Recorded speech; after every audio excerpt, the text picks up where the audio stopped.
Today on my channel we are going to be tackling the highly requested how to high-waisted shorts video. I haven't really bought a pair in a long time. If they are like printed or something like that, then yes, of course. But just your regular jean cutoff, I always tend to do myself. There are a couple little tricks that I have found along the way that have really helped me in my high-waisted shorts journey. So yeah, if you guys are interested in how I make high-waisted shorts, just keep watching. Okay, so here's secret number one. I don't know if it's necessarily a secret, but it's something that I do just because I know I'll get the perfect high-waisted shorts.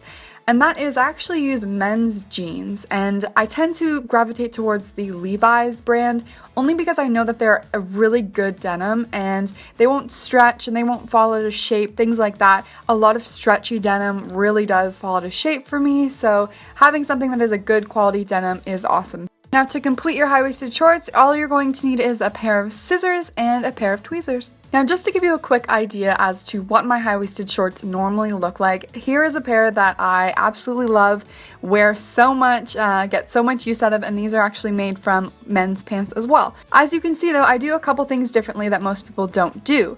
And for starters, that is I always cut the back lower than the front. I just think it's super flattering because obviously we want our tushy covered, but it's nicer up front not to have so much extra fabric. For some reason, I've just found that it looks so much better. It's just super flattering. Also, I do not cut my high-waisted shorts straight across. I always cut them on an angle. Also super flattering, makes your bum look great. So those are two things that I always make sure that I do. Now in this video, I'm going to be using these shorts as kind of like a guideline. Every time I cut a new pair of shorts, I always just go back to my last ones and kind of cut them to the same length. And then I would just mark off where the bottom of your bum is and then just make sure that you're not cutting in that area. Okay, so how I do this is I just line up my shorts on top of my pants and make sure everything is touching, so the top of the shorts are obviously lined up to the side of the shorts. Now you guys aren't going to have these shorts to kind of go off of, but what you want to do is make sure that it goes up on an angle. As far up as you want it, as comfortable as you are going, but just make sure that it is on an angle. So where you marked off was a really good spot. We are going to be cutting first. Now we're only going to be cutting the back of the shorts right now. We're going to be going back in and cutting the front separately. So right here with a white pencil, I'm just going in and kind of just putting little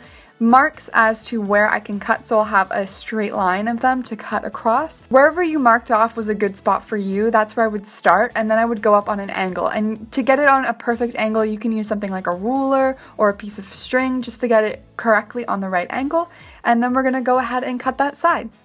Now you don't need to go ahead and mark the other side the way we did the first time. You can just go ahead and flip your shorts over, and then we're just going to be marking it to make it match the other side. Now once both sides are cut, we're going to go in and cut the front. Now you can see here I'm just laying my shorts completely flat, and I always cut 2 inches from the crotch just because it gives it a little bit of breathing room so that you're not super tight when you're wearing the shorts. Trust me, 2 inches is pretty good. And then I'm going to just be cutting that straight to the other side where it's already cut. So in order to get this straight line, I'm just using a tape measure, and then I'm just putting little dots, and that's going to be the line that we're cutting. Now once you get to the end, you'll notice that you have this little overlap, and all I do is straighten out my shorts so that both lines are touching, and then I just chop it off. It's super easy and it lines up well. It's just hard because we are cutting a cylinder, so to speak. Okay, and now the fun part. I love a good pair of fringed high-waisted shorts. So how we usually do this is we pull the white threads out. Now I'm doing it on a pair of black shorts, so it's a little harder to see because they are light gray, not white. But you're going to be pulling those, and you can pull them as far to the other side as you possibly can get them. Sometimes it's really hard to actually pull it all the way, so just pull it a little bit. And then once you have a bunch of loose open threads, you can actually just go in with your tweezers and start pulling out from the middle, and that'll make it go a lot faster. This is a tedious process, but also putting your tweezers in there and pulling a bunch of threads out makes it go a lot faster, and I like it this more like messy, really fringed look. So once you've completed one side, go ahead and do the other. The last step in this process, which you don't have to do, but I think it looks really good, is add a couple rips onto the surface of the shorts. Now, this is super easy. You just want to think how big you want the rips. So the more cuts you do onto your shorts will be the bigger the rip. So I'm just putting about 3 cuts onto mine. I've just marked them off. You don't have to do this. You can totally just guess. And they absolutely do not have to be the same length of cuts either. That gives it more of like a grungy-esque look as well.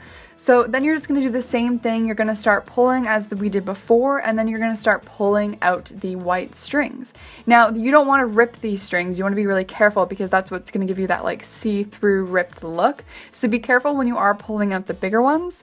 Once you get near to the end, you can actually just pull out all the black threads. It's super easy to do. It saves you having to pull all the black ones out at first. And yeah, you guys can go ahead and add more cuts, whatever you want. I thought that one would just look cute on these pair. I hope that you guys like this tutorial. This has been highly requested, and I'm so sorry that I'm getting it to you so late in the summer. But anyways, thank you guys so much for watching, and I will see you in my next video. Bye guys!